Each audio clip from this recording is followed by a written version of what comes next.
Detectives of Old Time Radio. From Boise, Idaho, this is your host, Adam Graham. Got a comment? Email it to us, box13@greatdetectives.net. You can follow us over on Twitter at Radio Detectives. And listeners continue to provide their comments on the Candy versus Nero vote, which has actually tightened as of late.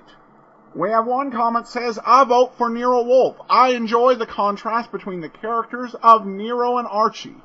And that's from Helen in Victoria, British Columbia.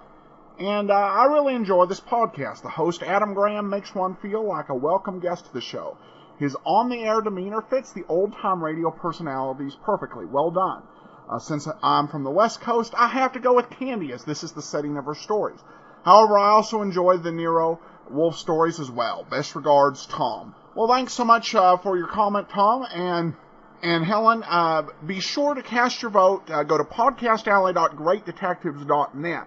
That's the only way your vote will be counted. Leaving a comment or emailing in a preference won't be counted. So go to podcastalley.greatdetectives.net and leave Candy or Nero in the comments. You have until September 30th to cast your vote. Well, before we get into today's show, I want to let you know about our sponsor.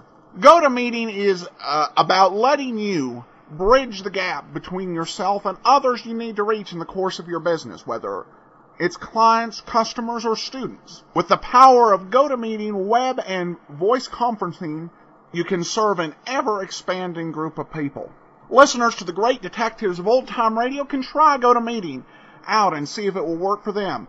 Go to gotomeeting.com/podcast. That's gotomeeting.com/podcast and start your 45-day free trial. And now we're going to get into today's episode of Box 13, The Perfect Crime.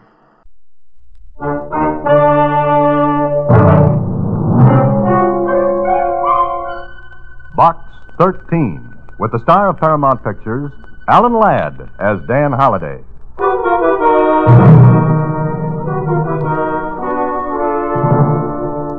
My dear Mr. Holliday, I do not address you as Box 13 because, having seen your advertisement, I was intrigued and found out who you are. You write mystery stories. I am a professor of criminology at the university. I think I have something of enormous interest to both of us. The perfect crime. I am going to commit it. Won't you be my audience? If it pleases you, come to my room.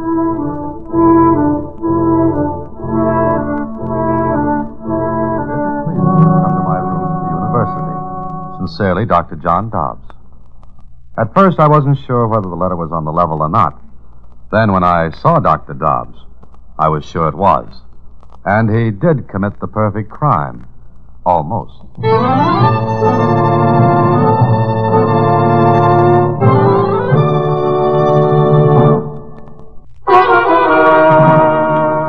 And now, back to Box 13 and Dan Holliday's newest adventure, The Perfect Crime.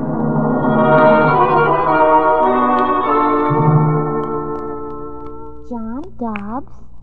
Dr. John Dobbs.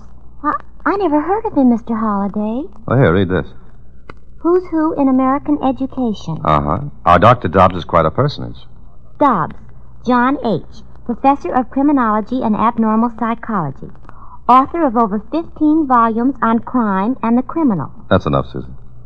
And now Dr. Dobbs says he's going to commit the perfect crime. Is there such a thing? Susie, any unsolved crime is perfect. Oh, maybe he's just kidding. He's a professor. He wouldn't do anything like that. That's exactly what I'm going to find out. At least I'll have an interesting evening. Dr. Dobbs was waiting for me when I got to his rooms. He was a harmless, pleasant-looking man of about, 65. He smiled shyly as he greeted me. Hi, I'm so glad you came, Mr. Holliday. How long can you stay? All evening. My time is yours. Wonderful. You think I'm a little crazy, don't you? Well, aren't we all? Oh, I suppose so. But let's discuss the perfect crime. Now, what is a perfect crime? One that isn't solved. Yes, of course. But 9 times out of 10, the crime isn't planned. I'm speaking about a planned murder, perfectly executed and perfectly hidden. Dr. Dobbs, you're a great man in your field. Therefore, you should know that no one ever gets away with it. Oh, why not? Because there's always some clue, some minute trace that leads directly to the murder. Oh, true. But suppose there were no clues, none at all. Ah, but you're leaving out an important factor. And that is? The body. It's hard to get rid of a body. Dr. Crippen was trapped. Trapped because police found the body of his wife in the basement. Yes. But suppose a body could be destroyed altogether. Well, it's never been done. With today's scientific police laboratories, even the tiniest clue can be built up enough to convince a jury. Yes, that's very true. But suppose the body of the murdered person were never found.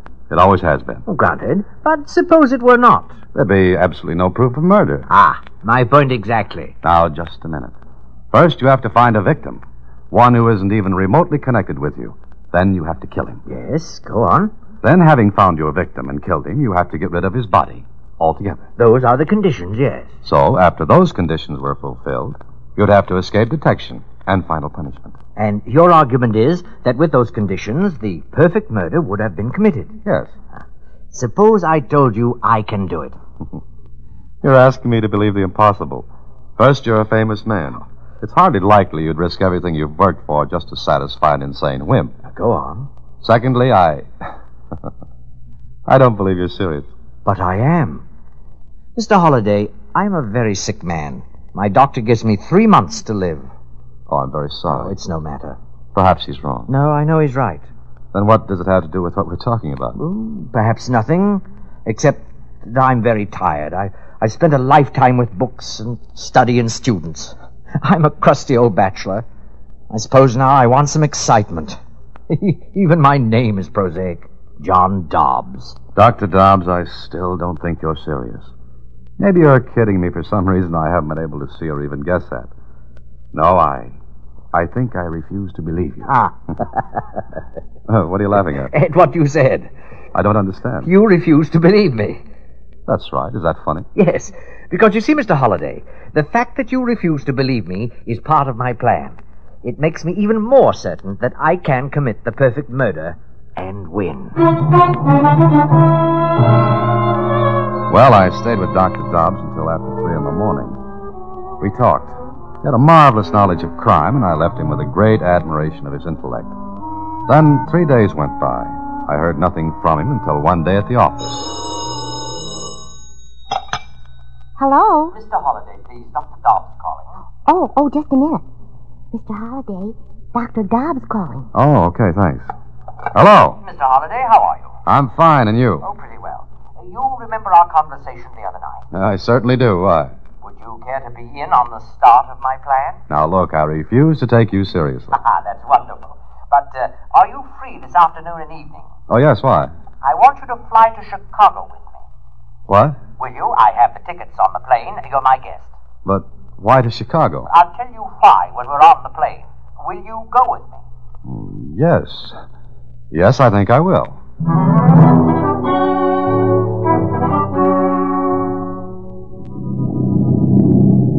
Do you like to fly, Mr. Holliday? Oh, I love it, do you? Oh, yes. It gives me a great sense of exhilaration. I'm untouchable up here. Why are we going to Chicago, Dr. Dobbs? Here, read this newspaper account of a murder. Police are at loss for clues in the Caroline Standish murder case. All leads have come to dead ends, and... Why do you want me to read this, Doctor? Because I'm going to Chicago to confess to the crime. You're what? I'm going to confess that I killed Caroline Standish. I don't believe that. We'll be in Chicago in exactly 1 hour and 20 minutes. Half an hour after we step off this plane, you and I will be at police headquarters, and then you will see. But you couldn't have killed this woman. Oh, yes, I could have. She was killed the day before yesterday. That was Sunday. Sunday's a holiday. It's not too long a plane trip from our city to Chicago, and Caroline Standish is a complete stranger to me. And being a complete stranger, she satisfies the first condition of the victim, that he should not even remotely be connected with her. Exactly. Now settle back, Mr. Holliday. We'll be in Chicago very soon.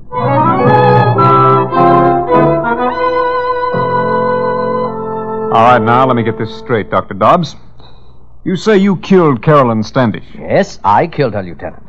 And you say your name is Holliday. That's right. Mm-hmm. Well, Dr. Dobbs, we've checked on you since you first came in here an hour ago. We've got quite a bit on you.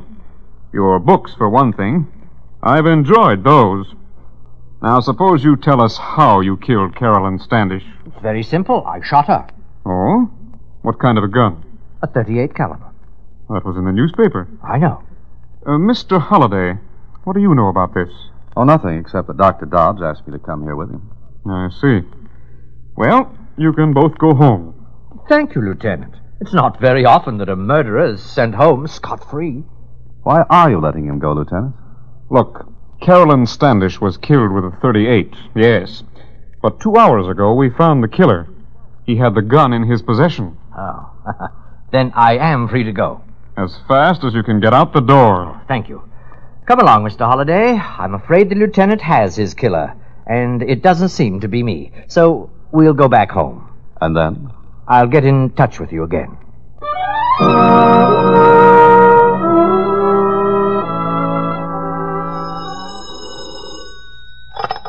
Hello. Mr. Holliday, this is Dr. Dobbs. Oh, you. You don't sound pleased to hear from me.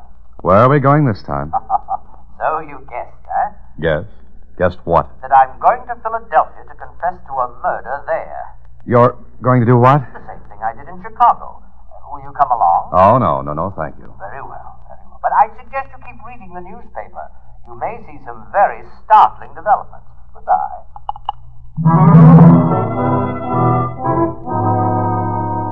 Mr. Holliday, I'm leaving for Boston this evening to confess another crime.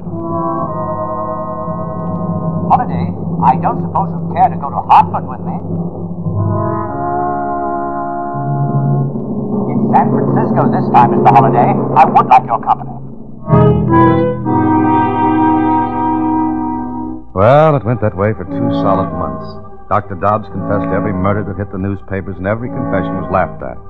His name gradually became as well known to the police departments of the country as those of the public enemies number 1 through 20.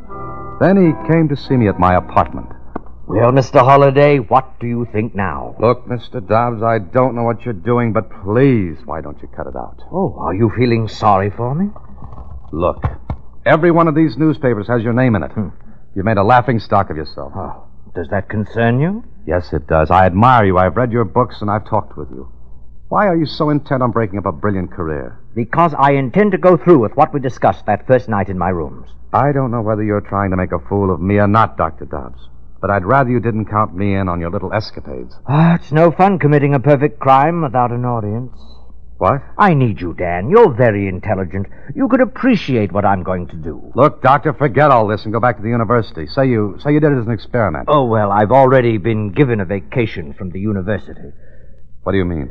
The publicity was bad for the school. The president suggested that perhaps I'd been working too hard and needed a rest. Well, you brought it on yourself. Oh, yes, I know. Now, I want you to do me a favor. What do you want? There's a small city about 300 miles from here. Go there with me. So you can put in another phony confession? No. So I can point out my real victim to you. Say that again. I want to show you my victim, the man I am going to kill, the man whose body will never be found, and the crime to which I am going to confess, this time legitimately. I don't believe you. Please, now go to the town with me. I'm now supposed to be a little cracked. Humor me? And if I do? Well, we'll have a little mental chess game, you and I. I'll give you the opening gambit, murder. From then on, it will be your job to checkmate me. Agreed? All right, Dr. Dobbs. I'll go with you. But this will be the last time. Understand? Yes, I understand. This will be the last time.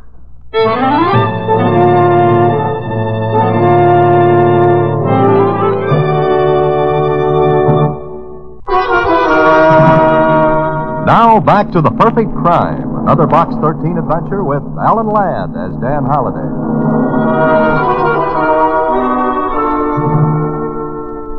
Well, I went with Dr. Dobbs to the small city. He took me to a restaurant. He seemed to be looking for someone when suddenly... Look, Dan. There he is. Who? The man I'm going to kill. The one who just came in? Yes. Look at him. Describe him to me. I want you to be able to recognize him any place under any conditions. What for? Please. Just do as I ask. Well, I see a man about your build, a little younger perhaps. Yes. Nondescript. His name is Alexander Ferris, and he's a buyer for one of the department stores here. How do you know all this? I looked all over for a victim, and then one day I saw him in our city. I followed him, found out he lives here. Oh, he doesn't even know he's going to die. Dobbs, let's cut out this nonsense. But it's not. Ferris is a bachelor. He lives in a boarding house. Once a month he takes a trip to our city to buy for the store here. Go on, you're not finished. No, I'm not. I was going to add that Mr. Ferris is going to make one more trip to our city, and that one will be his last. Tell me one more thing. Why did you pick him? Because he seems the logical one. He does things by routine. He stays at the same hotel in our city. He takes the same train there and back home here. Oh, I hate monotony. Uh-huh. Now, suppose I should walk over to Mr. Ferris and tell him that a madman is going to kill him. Go on, try it. You know what he'd do. Yes, I think I do. He'd look at me as though I were the madman. Then he'd call for the police, and I'd be stuck in a nice cell until the police decided I was harmless. Exactly. All right, Dan. We're finished here. You've seen the victim. Now we'll go back home, and I'll let you know when the game begins.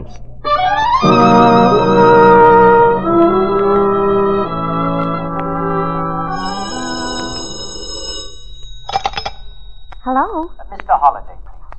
Oh, just a second. Mr. Holliday, it's that man again. Dobbs? Uh-huh. Okay, give me the phone. Here. Hello. Look, Doctor, let's call off this race. I'm getting tired of it. Mr. Holliday, Alexander Ferris leaves his town this afternoon. He will arrive here at 7:30 this evening on the Lake Shore Limited. He will go to the Barrett Hotel. He will never leave there alive. Goodbye. Hello. Hello, Dobbs. Hello.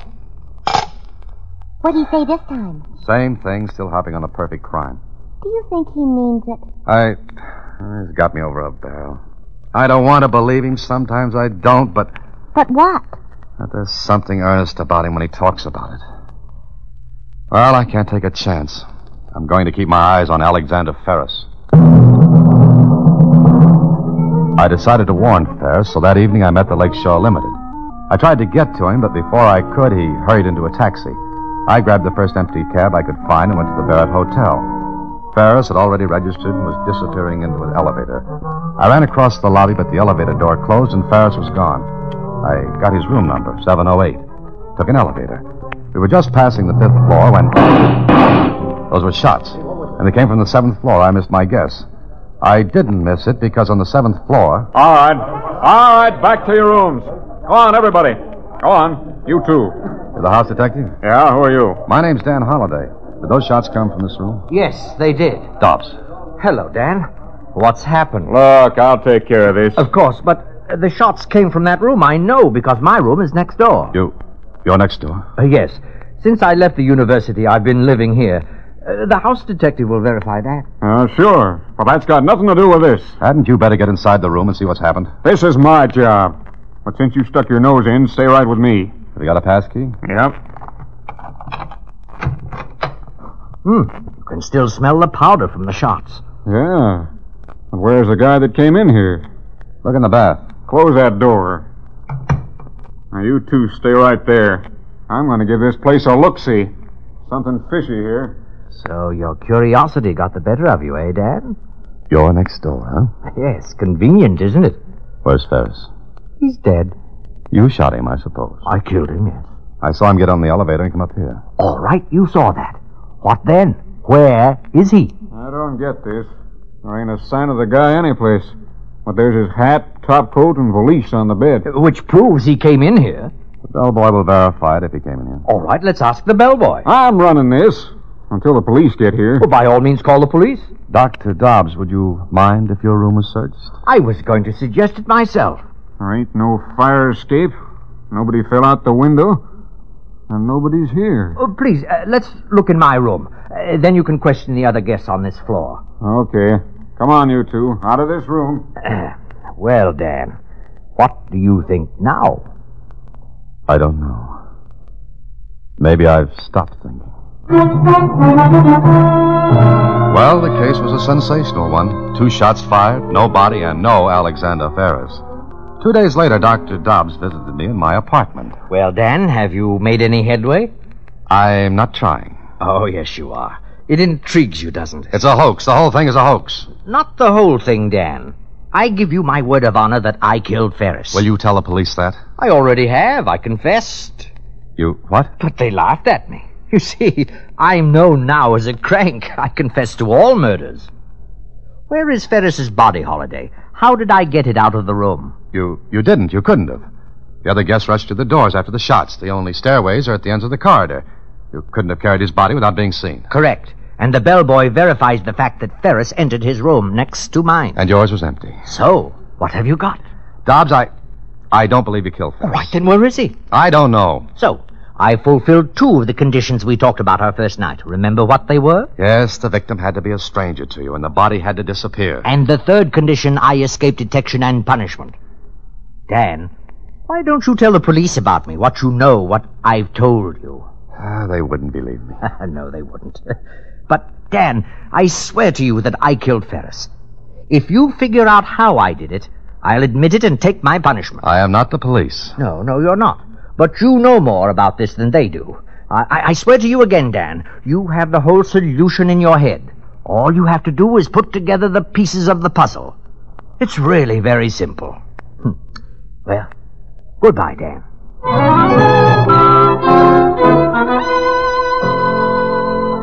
Mr. Holliday? Mr. Holliday? Oh, I'm sorry, Susie. I was daydreaming. About Dr. Dobbs? Dobbs. Gee, I think it's some kind of a joke. There just isn't anybody. They've been looking for almost a week now. That's what bothers me. Ferris is missing. He left his hometown, took the train, came here. I saw him, Susie. I saw him then. No Ferris. And the police won't believe Dr. Dobbs. Or me. Kling thinks I'm in the same class as Dobbs. I know. Oh, well, thanks. There's got to be an answer, though. No one, not even an admitted genius such as Dobbs, could kill a man and do away with his body. But there isn't a trace. Look, Dobbs had about 15 seconds to kill Ferris and then hide the body. Yes? What were you going to say? I'm not sure. Dobbs said I had the whole solution in my head. Susie, ever see a magic act? Magic act? Oh, you mean a magician? Sleight of hand? That's right. Sleight of hand, illusions. Now you see it, now you don't. Watch the little lady disappear from under your very eyes. Keep your eye on the magician and miss how the trick is done. I don't know what you're talking about. I'm not sure I do, but I've got an idea. Susie, we're going to send a telegram. Where to? To Alexander Ferris's hometown, to the chief of police. But that's been done. You know that. Sure I do. But the other telegrams were about and concerning Ferris. Well, what's yours going to be? About a perfect stranger.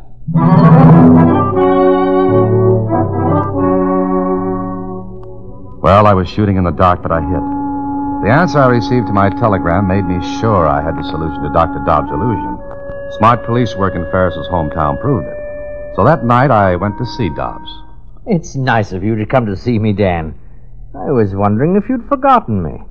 Everyone else seems to have done so. No, you're not forgotten, Dr. Dobbs. Quite the contrary. Oh? How do you mean that? Just the way I said it. May I sit down? Certainly, please do.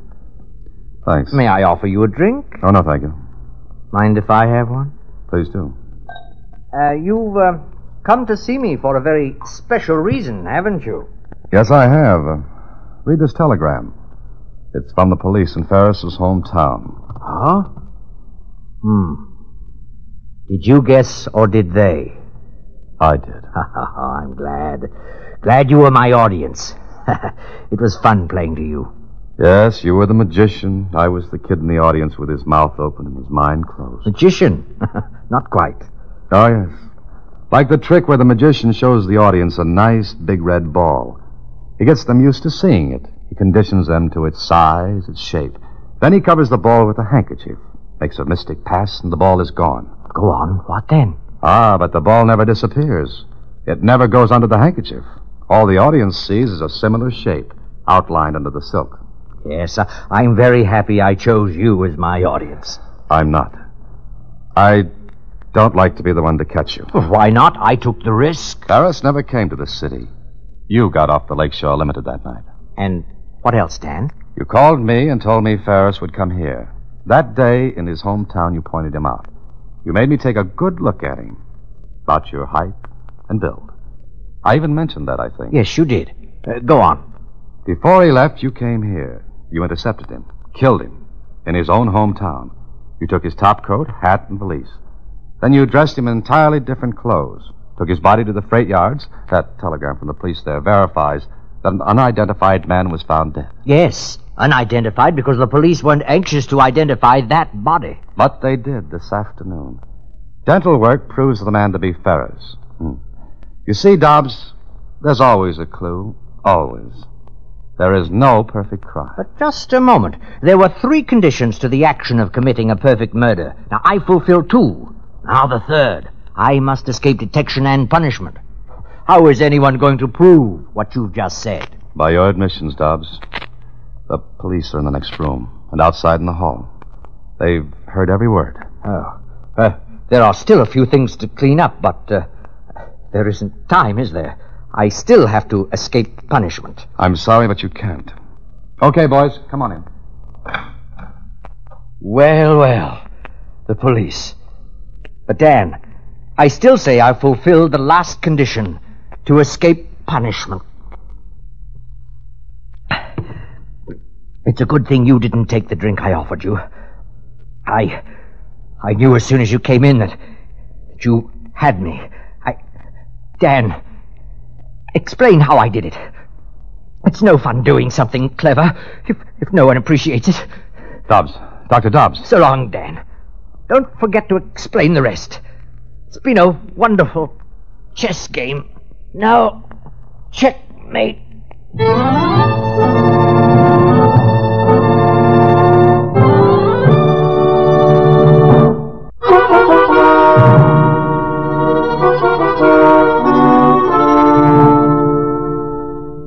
How did he kill Mr. Ferris in the hotel?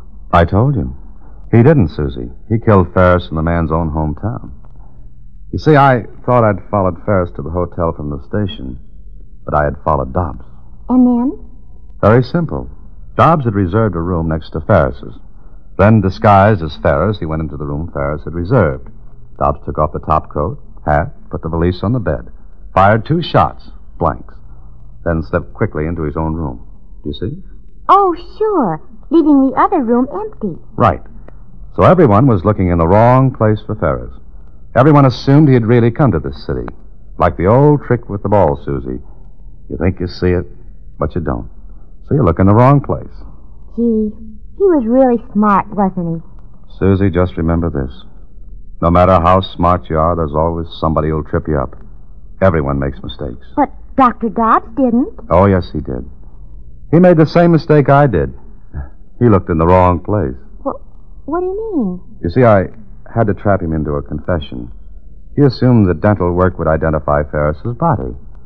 But the man found in the freight yards had perfect teeth and no dental work. Good night, Susie. Listen in again next week when, through the courtesy of Paramount Pictures, Alan Ladd stars as Dan Holliday in Box 13. Box 13 is directed by Richard Sandville, and this week's original story was written by Russell Hughes. Original music is composed and conducted by Rudy Schrager, and the part of Susie is played by Sylvia Picker. Vern Karstensen is in charge of production. Box 13 is a Mayfair production from Hollywood. Watch for Alan Ladd in his latest Paramount picture. Welcome back. This episode really makes you appreciate the versatility of Alan Ladd and the great challenge that came with making a show like this.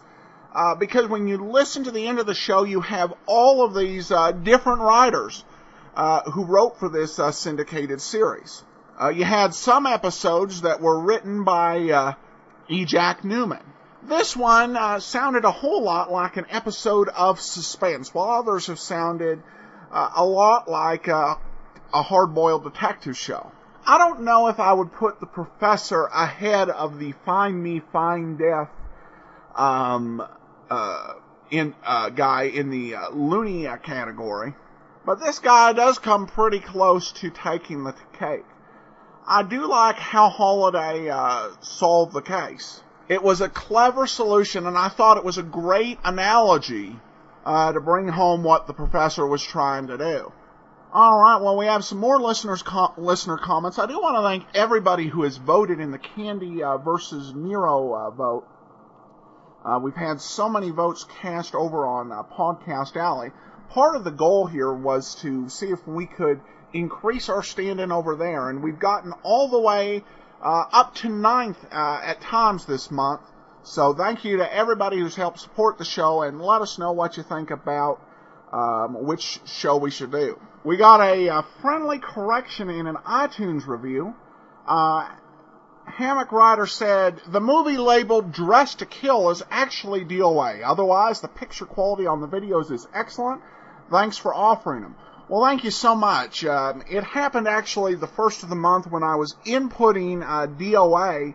I was copying and pasting and updated the wrong file, but we got it fixed. So if you downloaded Dressed to Kill in the past few weeks and you got DOA instead, we've got it corrected, so you can just go to iTunes or to our site at greatdetectives.net and be able to get the correct file.